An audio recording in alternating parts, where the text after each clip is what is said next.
Welcome to destiny guys, my name is Dhaval Chothani અને આ લેક્ચરની અંદર સ્ટેટ ધોરણ 12 ભાગ 2 ચેપ્ટર નંબર 3 એનો આપણે વિભાગ એ સોલ્વ કરશું. રીત શીખે કે જે કેલ્ક્યુલેશન વાળા છે એ પણ તમને આવડે. વિભાગ એ સૌથી પહેલું મ્યુ અને પ્રમાણિત વિચલનનું પ્રામાણ્ય ચલ સંભાવના ઘટત્વ વિધેય વિભાગ બી માં પૂછાતું હોય છે, એમાં હોય છે ઘટત્વ વિધેય લખો પ્રામાણ્ય વિતરણનો. તો ઓપ્શન નંબર સી જવાબ આવશે. fx બરાબર 1/, પ્રમાણિત વિચલન વર્ગમૂળમાં 2π e ની -1/2 કૌંસમાં x માઇનસ મધ્યક છેદમાં પ્રમાણિત વિચલન આખા કૌંસનો વર્ગ માઇનસ ઇન્ફાઇનાઇટ ઓછા છે x ઓછા છે ઇન્ફાઇનાઇટ. એટલે જવાબ આવશે ઓપ્શન નંબર સી. એક માર્કમાં પૂછાતું હોય છે, આખું યાદ પણ રાખવું પડે. ઓપ્શનમાં હોય તો વાંધો નથી, પણ વિભાગ બી માં પૂછાય તો આખું યાદ હોવું જોઈએ. એની સાથે વિભાગ બી માં ઘટત્વ વિધેયના ચલના કિંમત જણાવો. તો પાઈ ની કિંમત અને ઈ ની કિંમત 2.7183 ને પાઈ 22/7 3.14 પણ જણાવવી પડે વિભાગ બી માં. આની અંદર જવાબ આવશે સી. બીજો x નો મધ્યક અને પ્રમાણિત વિચલન તો z. હવે આખા ચેપ્ટરમાં એક જ તો સૂત્ર છે, ઓપ્શન નંબર ડી. z બરાબર x માઇનસ મધ્યક છેદમાં પ્રમાણિત વિચલન. ત્રીજું બહુ ખાસ થી આવા જ મિસ્ટેકો માર્ક લઈ જાય છે. ત્રીજો પેલું જે હતું તમારું એ હતું પ્રામાણ્ય ચલનું. હવે આ છે પ્રમાણિત પ્રામાણ્ય ચલનું ઘટત્વ વિધેય. એટલે આગળ કયો શબ્દ લાગી ગયો? પ્રમાણિત. તો એનો ઘટત્વ વિધેય અલગ થઈ જાય. એનો જવાબ આવશે ઓપ્શન નંબર બી. fz બરાબર 1/√2π e ની -1/2 z નો વર્ગ માઇનસ ઇન્ફાઇનાઇટ ઓછા છે z ઓછા છે ઇન્ફાઇનાઇટ. એટલે ઓપ્શન નંબર બી. એટલે પહેલા ઓપ્શનમાં ત્રીજો ઓપ્શન બંને ઘટત્વ વિધેય છે, પણ પ્રામાણ્ય ચલ કે તો આ પ્રમાણિત પ્રામાણ્ય ચલ કે તો આ. ધ્યાનથી વાંચજો. આગળ ચોથું પ્રમાણિત પ્રામાણ્ય ચલના મધ્યક અને વિચરણ. તો મધ્યક 0 હોય ને વિચરણ 1 હોય. Option number 1. પ્રામાણ્ય વક્ર હેઠળનું કુલ ક્ષેત્રફળ, જે આપણે ઘંટાકાર કર્વ દોરીએ છીએ, આ એક માર્કમાં પૂછે કે પ્રામાણ્ય જે વક્ર છે એનો આકાર તો ઘંટાકાર, તો એ જે ઘંટાકાર દે ને કુલ પૃષ્ઠફળ કેટલું હોય છે? કુલ પૂછે તો 1 આવે, ડાબી બાજુનું પૂછે તો 0.5, જમણી બાજુનું પૂછે તો 0.5, એટલે ટોટલ કેટલું થાય? તો અહીંયા તમને કીધું છે આ વિકલ્પમાં કુલ ક્ષેત્રફળ, તો કુલ ક્ષેત્રફળ આવશે 1. છઠ્ઠું પ્રામાણ્ય વક્રમાં મ્યુ એટલે જે વચ્ચેની લીટી દોરી છે એની જમણી બાજુનું ક્ષેત્રફળ, હમણાં જ આગળ કીધું જમણી બાજુ કે તો 0.5, ડાબી બાજુ કે તો 0.5 ને કુલ ક્ષેત્રફળ કે તો 1. તો અહીંયા જમણી બાજુ કીધું છે તો 0.5, ડાબી બાજુ કે 0.5, પણ કુલ કે તો જવાબ આવશે 1. આગળ એના પછી સાતમું 99% અવલોકનોનો કઈ સીમામાં સમાવેશ થાય? હવે આના માટે એના પ્રામાણ્ય વિતરણના ગુણધર્મ વાંચો. આપણે 99% કીધેલું છે, જવાબ આવશે ઓપ્શન નંબર ડી.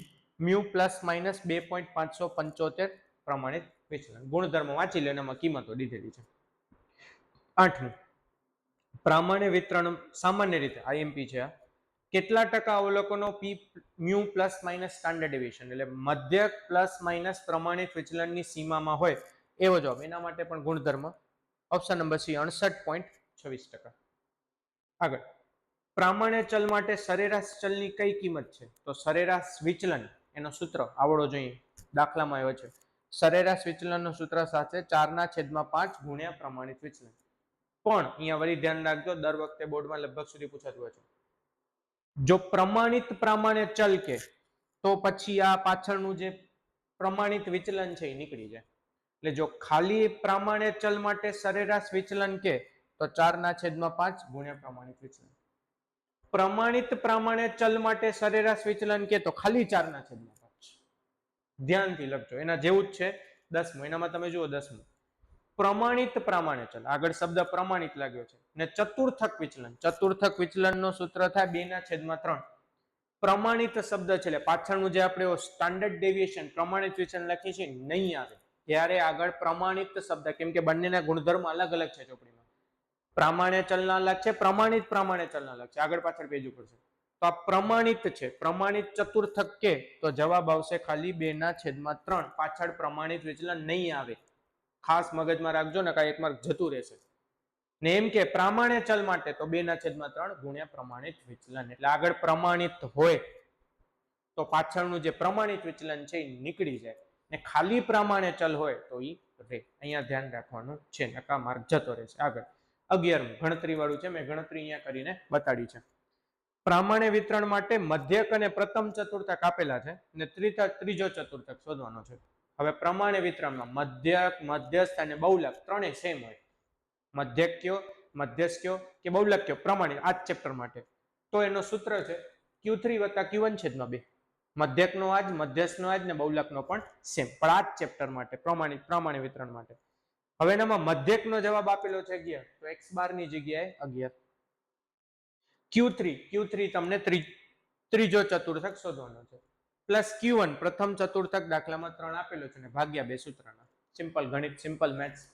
ભાગાકારમાં 2 સામેની સાઈડ જાય ગુણાકારમાં 11 × 22 પ્લસ 3 સામેની સાઈડ આવશે એટલે -3, 22 માંથી 3 માઇનસ થશે એટલે જવાબ આવશે 19, ઓપ્શન નંબર સી.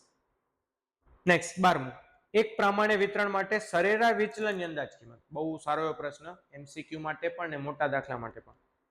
20 શેનો જવાબ આપેલો છે? સરેરાશ વિચલન. તો સરેરાશ વિચલન જેનો જવાબ એનો સૂત્ર. તો સરેરાશ વિચલનનું સૂત્ર 4/5 ગુણ્યા પ્રમાણિત વિચલન.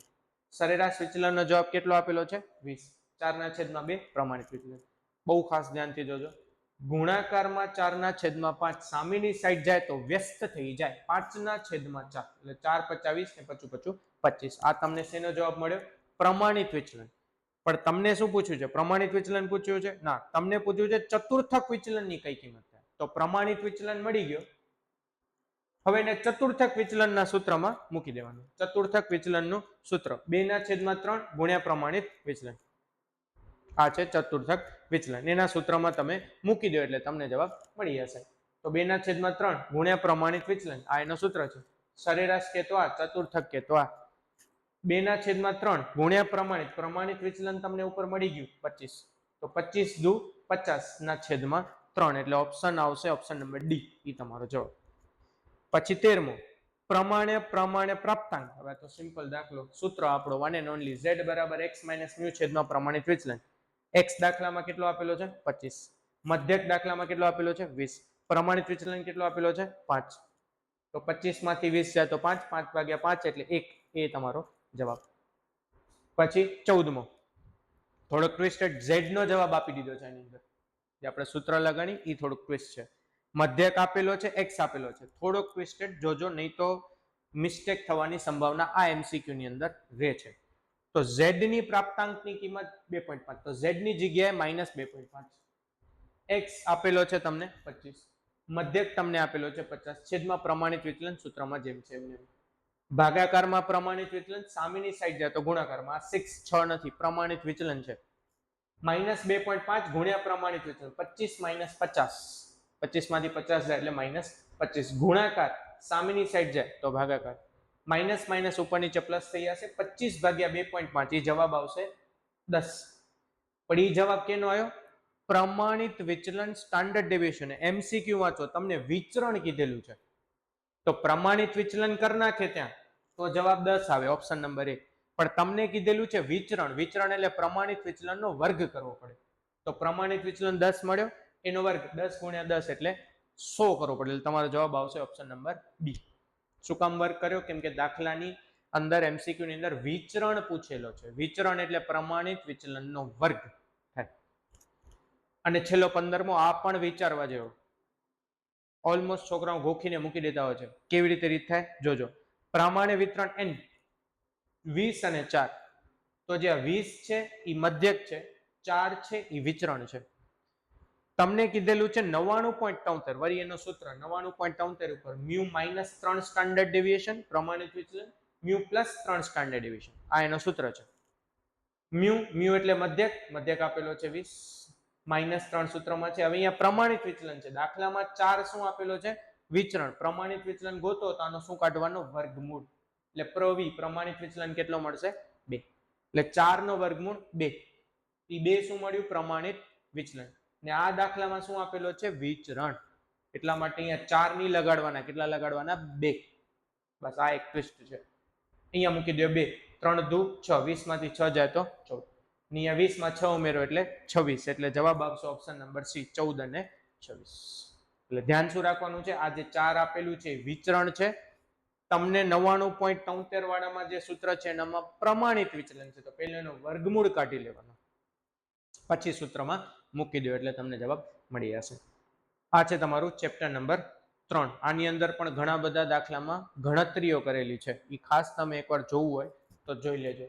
11મો, 12મો, 13મો, 14મો અને 15મો આ બધા ગણતરી વાળા છે. તો જો રકમ ચેન્જ કરે તો આ રીતે દાખલો કરો તો આવડી જાય. Thank you so much.